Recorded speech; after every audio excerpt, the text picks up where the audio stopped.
할렐루야. 아멘. 오늘도 주님을 갈망하는 마음을 가지고 수요 저녁 예배에 오신 성도님들을 주님의 이름으로 환영합니다. 우리 옆 사람 바라보시면서 이렇게 선포하면서 인사하겠습니다. 나는 예수의 이름으로 승리할 것입니다.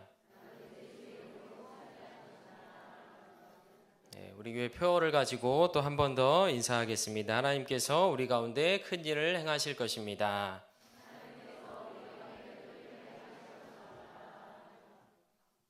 오늘 하루도 이렇게 고된 일정을 마치시고 또 예배 자리까지 나오신 성도님들을 주님께서 참 귀하게 여기실 줄 믿습니다. 힘들어도 주님의 전에 나와서 말씀을 들으면 또 힘이 나겠지요?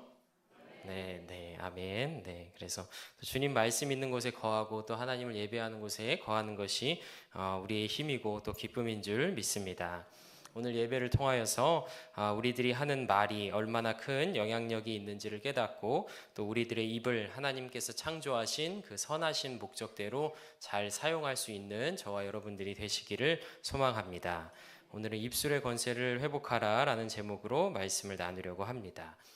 옛말에 사람이 귀가 두 개이고 입이 하나인 것은 듣기를 많이 하고 말은 적게 하라는 뜻이라는 이야기가 있습니다. 또한 말 한마디로 천냥빚을 갚는다라는 우리가 잘 아는 속담도 있지요. 그만큼 말은 막대한 영향력을 가지고 있기 때문에 주의해서 해야 한다는 교훈을 우리가 얻을 수 있습니다. 오늘 우리가 함께 읽은 본문도 1절에서 4절까지의 말씀을 보면 이 말에 실수가 없는 사람을 곧 온전한 사람이라고 평가할 정도로 입을 다스리는 것이 결코 쉽지 않다는 것을 이야기해주고 있습니다. 입을 다스리는 사람은 마치 작은 키로 큰 배를 조종하는 것처럼 온몸을 제어하며 다스릴 수 있다고 하는 것입니다. 사람의 입에서 나오는 말의 힘이 얼마나 크고 강력한지를 이야기해주고 있습니다.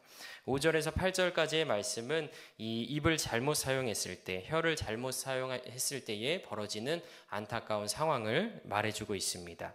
마치 작은 불이 큰 산에 있는 나무를 태우는 것처럼 혀는 불과 같아서 온몸을 더럽힐 수도 있고 또 삶을 불태워버릴 수도 있을 정도로 강력한 파급력을 가지고 있다는 것입니다. 세상에 있는 다른 짐승과 또 새들은 다 사람이 길들일 수 있지만 이 혀는 길들이기 힘들 정도로 그곳에서 악과 독이 나오게 된다는 것을 이야기하고 있습니다. 그렇기 때문에 야고보 사도는 9절에서 12절까지의 말씀을 통하여 같은 입술을 가지고 그리스도인들이 하나님을 찬송하기도 하고 또 형제를 저주하기도 하는 것은 적절한 것이 아니라고 권면합니다. 한 입에서 찬송과 저주가 같이 나오는 것은 마치 한 우물에서 단물과 쓴물이 함께 나오는 것처럼 그렇게 일어날 수 없는 상황에 비유하면서 이것이 얼마나 황당한 일인지를 이야기해주고 있는 것입니다. 오늘 우리들의 입술을 그냥 가만히 두어버리면 우리의 입술은 야고보 사도가 우리에게 경고한 것처럼 이 길들여지지 않은 불과 같은 존재가 되어서 우리의 온몸을 더럽히고 또 우리의 삶을 점점 태워버릴 수 있다는 것입니다. 그래서 우리들은 하나님께서 창조하신 우리의 입이 하나님께서 본래의 그 원하시는 선한 방향으로 사용될 수 있도록 혀를 제어하고 다스리려는 노력을 해야 한다는 것이죠. 그래야 하나님께서 우리에게 주신 그 입술의 권세, 말의 권세를 행사하면서 이 땅을 살아갈 수가 있는 것입니다. 옛 속담에 말이 씨가 된다는 속담이 있는 것처럼 우리의 말에는 능력이 있습니다. 이전에 MBC 방송국에서 했던 실험의 내용을 한 가지 소개하려고 합니다. 2개의 유리병에 방금 지은 흰 쌀밥을 똑같이 담아서 이제 뚜껑을 덮었습니다. 그리고 한쪽 병에는 고맙습니다 혹은 참 예쁘다와 같은 좋은 말들을 계속 들려주게 하고 다른 한쪽 병에는 짜증나, 미워 같은 이런 나쁜 말들을 계속 들려주게 상황을 세팅을 했다는 것이죠. 아나운서들이 좋은 말과 나쁜 말을 하는 목소리를 각각 녹음을 해서 이 CD로 만들어서 각자의 병에 4주 동안 밀폐된 공간 안에서 계속해서 틀어주었다고 합니다. 그 결과 4주 동안 좋은 말을 들려준 쌀밥에서는 구수한 냄새가 나는 하얀 곰팡이가 예쁘게 피어났지만 나쁜 말을 들려준 쌀밥은 검게 썩어 버렸습니다. 우리 사진을 한번 보도록 하겠습니다. 보시면 왼편에 있는 것이 이 고맙습니다라는 예쁜 말들을 들려준 쌀밥이었고, 그 다음에 오른쪽에 있는 것이 이제 나쁜 말들을 들려준 쌀밥인데 확연하게 너무나 두드러지는 차이를 볼 수 있습니다. 이와 같이 말은 우리를 변화시키고 더 나아가 우리의 상황을 변화시키는 힘을 가지고 있습니다. 그래서 어떤 사람은 입을 지혜롭게 사용하여서 우리의 삶을 예수님을 닮은 모습으로 더 변화시켜 나아가는 사람도 있는 반면에, 어떤 사람은 입을 지혜롭게 사용하지 못하여서 자신의 삶을 더럽히고 결국 파멸에 이르도록 하는 인생도 있다는 것입니다. 그래서 우리는 우리에게 주어진 입술의 권세를 선한 방향으로 사용할 수 있어야 하는 것이죠. 그래서 오늘 입술의 권세를 사용할 때에 우리의 삶에 어떤 일들이 일어나는지에 대해서 3가지 정도를 살펴보려고 합니다. 첫째로, 입술의 권세를 사용하면 우리가 있는 그 장소의 영적인 분위기가 변화되게 됩니다. 우리 요한복음 6장 63절의 말씀을 함께 읽어보도록 하겠습니다. 시작. 하나님의 떡은 하늘에서 내려 세상에 생명을 주는 것이니라. 네, 죄송합니다. 제가 63절인데 요한복음 6장 63절인데 제가 33절로 잘못 넣었습니다. 제가 읽어드리겠습니다. 요한복음 6장 63절은 살리는 것은 영이니 육은 무익하니라. 내가 너희에게 이른 말은 영이요 생명이라. 이렇게 말씀하고 있습니다.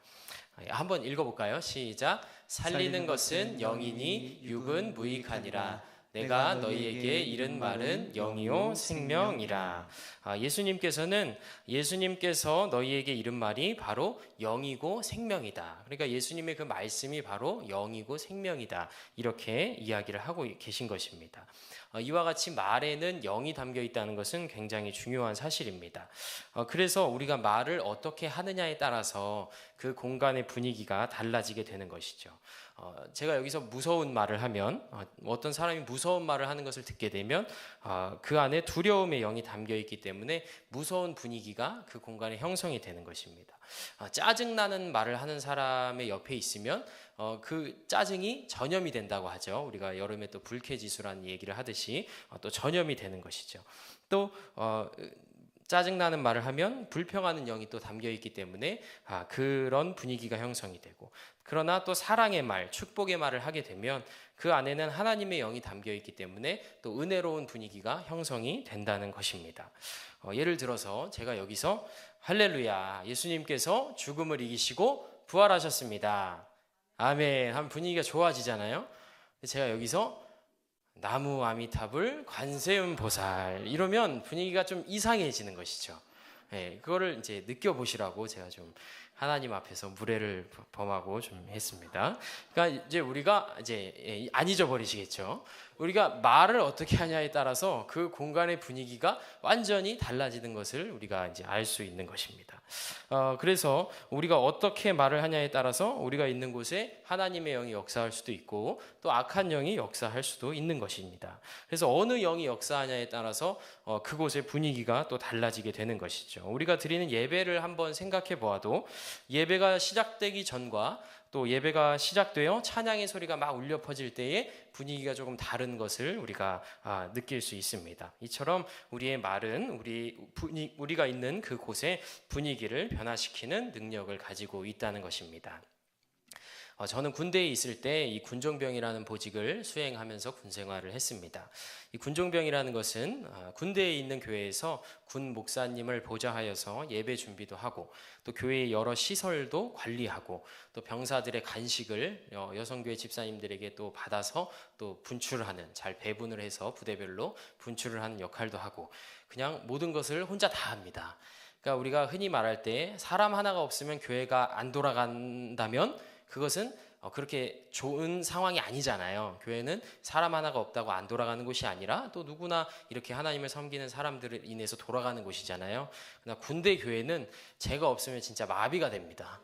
그래서 저는 처음 알았습니다. 사람 하나가 없어도 교회가 안 돌아갈 수가 있구나. 왜냐하면 군대 목사님 밑에 바로 저밖에 없는 거예요. 모든 교회 해서. 근데 또 군대 목사님께서 이제 계급이 중령이셨습니다. 군단 교회라서. 그래서 이제 허드렛 일을 안 합니다. 목양실 청소까지 다 제가 하고 쓰레기통까지 다 제가 비웠어요. 그러니까 제가 없으면 뭐 식당, 카페, 뭐 잔디가 자라고 뭐 주차장에 낙엽, 눈 쓸고 본당 청소부터 모든 것이 안 되는 건 물론이고 담임 목사님실에 쓰레기통도 안 비워지고 책상도 안 닦여지는 거예요. 그러니까 이제 얼마나 이제 모든 게 다 마비가 되는 겁니다. 그래서 저는 훈련을 거의 다 빼고 이제 교회만 이제 많이 이제 있었습니다. 이제 제가 없으면 이제 교회가 이제 되지를 않으니까요. 그리고 이제 집사님들이 오셔도 다 저를 찾지 이제 다른 사람을 뭐 목사님이랑 일을 할 게 아니잖아요. 뭐 간식을 어디다 놔야 되는지, 이걸 뭘 주문해야 되는지, 몇 개를 사야 되는지 이게 다 저로 이제 소통을 하기 때문에 이제 항상 이제 저가 없으면 이제 안 돌아가는 교회에서 제가 이제 1년 반 동안 그 교회를 돌렸는데 이제 참 힘든 왜 웃으시죠? 네. 힘든 일이 많았는데 이제 그 이야기를 하려던 건 아니고 이제 더 재밌는 얘기가 이제 있습니다. 그런데 이제 어쨌든 군종병을 이제 하려면 네, 군종병을 하려면 이제 훈련소에서 5주 동안 훈련을 받고 그 다음에 2주 동안 영동에 있는 종합행정학교라는 곳에서 후반기 교육을 받아야 됩니다.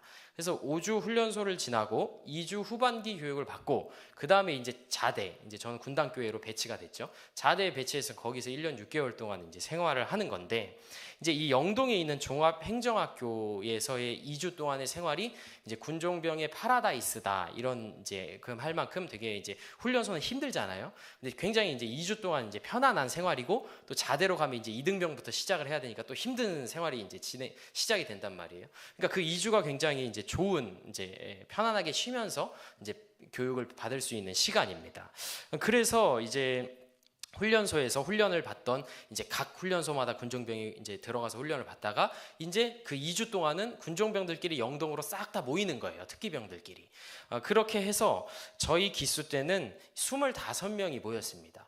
근데 이게 군대에는 이제 기독교 군종병만 있는 게 아니잖아요. 기독교 15명, TO가 불교 5명, 천주교 5명 이렇게 이제 나눠집니다. 그래서 이제 함께 그 군종병들이 이제 2주 동안 함께 이제 생활을 하면서 교육을 받는데 이게 이제 25명이니까 생활관을 2주 동안 써야 되잖아요. 그러니까 2개로 나눠서 썼어요. 그래서 1생활관이랑 2생활관이 있는데 이걸 나이 순으로 자른 것입니다. 그 군대 거기 행정학교에서. 그러다 보니까 이게 아실지 모르겠지만 기독교 군종병들은 보통 늦게 갑니다. 그래서 나이가 20대 중후반이 다 넘어요. 대부분. 근데 이제 불교 천주교는 20대 초반에 군대를 가잖아요. 그러니까 이제 나이 순으로 잘라버리니까 1생활관부터 이제 나이가 많은 사람부터 집어넣은 겁니다. 그러니까 1생활관에 기독교 군종병 11명이랑 불교 군종병 1명이 들어간 거예요. 그래서 12명이 같은 생활관을 쓰게 됐어요. 그리고 이제 나머지 13명은 이제 기독교 군종병 나머지 4명이랑 불교 군종병 4명이랑 천주교 군종병 5명이서 이제 2생활관, 이제 저는 나이가 어렸기 때문에 2생활관을 썼습니다. 이제 제가 이제 1생활관에서 이제 들은 얘기를 이제 조금 이제 해드리는 거예요. 그래서 이제 1생활관에 종교별로 이제 2생활관에 저희 썼으니까 저희는 골고루 있잖아요. 4, 5이 있어요. 그러니까 저희는 같은 종교끼리도 얘기를 하고 너는 뭐 감리교냐 장로교냐 얘기도 하고 이제 다른 종교 뭐 불교는 어떤가 천주교는 어떤가 이렇게 이제 좀 고루고루 얘기를 하는데 이제 문제는 1생활관이겠죠. 이게 지나가면서 이제 형들의 이제 그 생활관을 얼핏 보니까 이제 감리교, 장로교, 침례교 등등 이제 각각 다른 교단에서 온 기독교 군종병 11명이 이제 신기하잖아요. 불교 군종병 1명을 둘러싸고서 이제 서로 이제 얘기를 하고 있는 겁니다. 그러니까 불교 군종병은 이제 가만히 앉아가지고 이제 이게 이러고 있고 이제 막 이제 나중에 전해 들어보니까 기독교 군종병들이 뭐 교회 얘기하고 하나님 얘기하고 다 그런 얘기 했겠죠. 그리고 이제 옆에 이제 불교 군종병이 1명이 있으니까 불교에 대해서 물어보고 뭐 우리는 기독교는 이렇다, 뭐 하나님은 이렇다, 뭐 예수님 뭐 이렇다 이런 얘기를 이제 대화를 했다는 것입니다. 그러다가 이제 소개를 하는데 우리는 이제 신학교에 다니는 학생들이고 이제 수련 목사 과정을 거쳐가지고 정식 목사가 되는 이제 과정을 이제 밟게 된다. 우리는 신학생들인 상황에서 이제 군대를 좀 늦게 온 거다. 이렇게 얘기를 하니까 이제 그 불교 군종병이 그렇다면 나는 너희들과는 다르다. 너희들보다는 이제 한 단계 높다. 이렇게 얘기를 했답니다. 왜 그런가 이제 들어보니까 이제 본인은 이제 자기는 이미 스님이 돼서 군대를 왔답니다. 그러니까 이제 기독교는 목사가 되면 이제 군대를 못 오잖아요. 수련목은 이제 완전 교회에 있어야 되니까. 근데 제가 저를 안 믿어봐서 모르겠는데 그 말에 따르면 이제 거기는 이제 스님이 돼서 이미 군대를 왔답니다. 그래서 너희들은 아직 신학생이고 목사를 준비하는 단계에 있지만 나는 뭐라 그런지도 모르겠어요. 이게 수련 스님이라 그러나요? 수련승이 아니라 나는 이미 정식 스님이다. 그래서 이 정식 스님과 아닌 거의 차이가 뭔가 하니 이제 그분이 얘기를 해준 거예요. 목탁을 칠 수 있느냐 없느냐 차이랍니다. 그래서 기독교 목사는 이제 성례나 안수를 할 수 있느냐 없느냐 차이잖아요. 그러니까 절도 그런 게 있나 봐요. 그래서 나는 정식 스님이기 때문에 목탁을 칠 수 있다는 거예요. 그래서 이제 자기는 목탁 치는 법을 배워갖고 온 스님이다, 정식. 너희들은 아직 목사가 안 됐지만 나는 스님이다. 그래서 뭔가 그렇게 자랑스럽게 이제 얘기를 했답니다. 그렇게 이제 2주간의 시간을 11명의 기독교 군종병과 1명의 불교 군종병이 한 생활관 안에서 이제 보내는데, 기독교는 이제 주일과 수요일 날 2번 예배를 가잖아요. 그래서 거기 2주 동안 이제 주일, 수요일 첫 주에 가고 두 번째 주에도 주일, 수요일 이렇게 가고 이제 퇴소를 하는 거거든요. 근데 이제 불교는 일요일에만 이제 절을 가잖아요. 그러니까 이 11명의 기독교 군종병이 이 스님 군종병한테 계속 수요일 날 이제 너 뭐 하냐, 생활관 혼자 있으니까 심심하니까 교회 가자. 교회 가면 간식 준다. 뭐라고 얘기했는지도 모르겠어요. 다른 생활관이니까. 이제 그러니까 이제 갑자기 어느 순간에 이제 그 2주차 때, 1주차 때 말고 2주차 때 이제 수요예배 간다고, 수요예배 갈 인원들 집합하세요 하고 복도로 나와가지고 이제 저는 2생활관에서 나오잖아요. 나와 섰는데 이제 1생활관에서 이제 다 나오고 그 스님도 같이 나온 겁니다. 그래서 그 스님이 이제 줄줄이 앞으로 가 해가지고 교회까지 이제 가서 예배를 드린 거예요. 그래서 이제 스님이 이제 후반기 2주차 때 이제 수요일 날 기독교 군종부 11명이랑 같이 수요 예배를 가게 됐습니다. 저녁 예배를. 가서 이제 예배가 끝나고서 피자를 먹었거든요. 피자를 먹는데 이제 대위 군목사님이 이제 거기 계셨어요. 종합행정학교에. 설교를 하시는데 이제 3, 4, 5 병사들이 모여 있으니까 뭐 이렇게 돌아다니시면서 이제 얘기를 하시는데, 이제 저희 군종병 형들이 목사님 여기 스님 오셨다고. 그래서 목사님이 스님 오셨냐고, 교회에서 예배 드리시는 게 어떠시냐 그랬더니 스님이 또 그때 제가 이제 같이 먹었으니까 피자를 교회도 마음이 평안해지고 좋은 것 같습니다. 뭐 이렇게 이제 대답을 하더라고요. 그래서 저희가 다들 이제 신기해서 참 웃었던 그런 기억이 있었습니다. 그렇게 이렇듯이 이제 11명이 이제 또 교회 얘기를 하고 하나님 얘기를 하니까 이제 분위기가 어떻겠습니까? 굉장히 이제 은혜로운 분위기들이 형성됐겠죠. 그래서 스님도 교회에 와서 예배드리는 이런 놀라운 역사가 일어났다는 것입니다. 그래서 우리들도 우리의 입술의 권세를 사용하여서 우리가 있는 그 삶의 자리에 어떤 영적 분위기를 변화시킬 수 있다는 것이죠. 또 그런 저와 여러분 되시기를 예수님의 이름으로 축복합니다. 네, 두 번째로 입술의 권세를 사용하면 하나님의 말씀에 순종하기가 쉬워집니다. 신앙생활하는 그리스도인이라면 누구나 이 순종에 대해서 깊이 고민하고 생각을 해보았을 것입니다. 어떻게 하면 순종을 잘할 수 있을까? 왜 순종이 잘 되지 않을까? 이런 고민들을 해보았다는 것이죠. 그만큼 순종이라고 하는 것은 우리의 신앙에서 필수적인 부분이기도 하면서 또 굉장히 어렵게 느껴지는 부분이라고 해도 과언이 아닐 것입니다.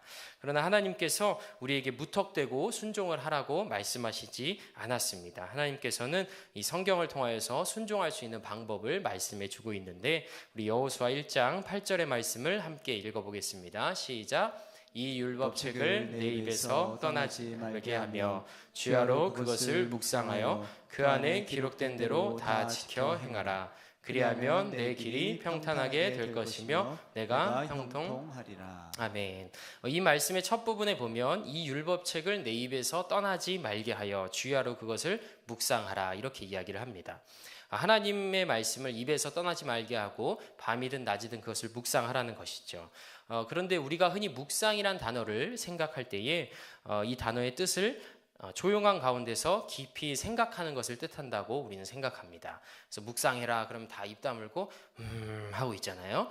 그러나 성경에 이 묵상이라고 번역된 히브리 원어는 하가라고 하는 단어를 쓰고 있는데, 이 단어의 의미는 중얼거리다, 작은 소리로 읊조리다라는 뜻을 가지고 있습니다. 그래서 이 단어는 마치 비둘기가 이렇게 구구구구구구 소리를 내듯이, 또 사자가 먹잇감을 앞에 두고 이렇게 으르렁 으르렁 거리듯이, 이런 느낌의 굉장히 능동적인 단어라고 하는 사실입니다. 하나님께서는 이렇게 하나님 말씀을 묵상하여, 그러니까 읊조리고 중얼거려서 그 안에 기록된 대로 다 지켜 행하라 라고 말씀을 하십니다. 그러니까 그 안에 기록된 대로 다 지켜 행할 수 있는 방법, 즉 순종할 수 있는 방법이 바로 하나님의 말씀을 주야로 묵상하는 것, 그죠? 생각하는 것이 아니라 바로 중얼거리고 읊조리는 이 하가를 하는 것이라는 것입니다. 그리고 그렇게 지켜 행하는 사람에게 하나님께서는 그 사람의 길이 평탄하게 되고 또 그 인생이 형통하게 될 것이라고 약속해 주셨습니다. 그래서 우리가 이 묵상을 통해서 하나님 말씀을 계속 중얼거림으로 말미암아 순종을 하게 된다면 우리는 하나님의 축복을 누리며 이 땅을 살아가게 될 것입니다. 한 달 전쯤에 우연히 한 청년과 이야기 나눌 기회를 가지게 되었습니다.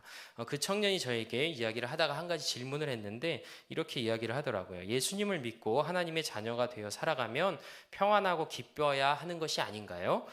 마음의 상처와 아픔과 고통이 없어져야 하는 것이 아닌가요? 그런데 왜 저는 예수님을 믿는데도 불구하고 여전히 마음에 우울과 불안과 고통이 때때로 올라오고 또 계속해서 남아있는 것일까요? 이렇게 묻길래 저는 그 청년에게 이 하나님의 말씀을 묵상을 해보라는 권면을 하였습니다. 그래서 제가 이렇게 이야기했습니다. 하루에 한 가지 말씀을 한 구절을 정하세요. 슬픈 마음이 들면 기쁨에 관한 성경 구절을, 또 불안한 마음이 들 때에는 평안에 관한 성경 구절 하나를 정해서 하루 동안 그 말씀을 계속 묵상해 보세요. 틈이 날 때마다 중얼거리면서 그 말씀을 읊조려 보세요. 그래서 그 말씀이 당신의 생각과 마음을 채우고 당신을 사로잡을 때까지 그 말씀을 작은 소리로 읊조리고 선포해 보세요. 이렇게 권면을 해 주었습니다. 여기서 우리는 말과 몸의 관계를 조금 이해할 수 있어야 합니다. 이 말과 몸은 시소와 같은 것입니다. 한쪽이 올라가면 한쪽이 내려가게 되는 것이지요. 우리 몸이 하나님의 말씀에 순종하도록 이 몸을 쳐서 복종시키려면 우리의 입술이 열려야 합니다. 우리의 말을 사용해야 하는 것이죠.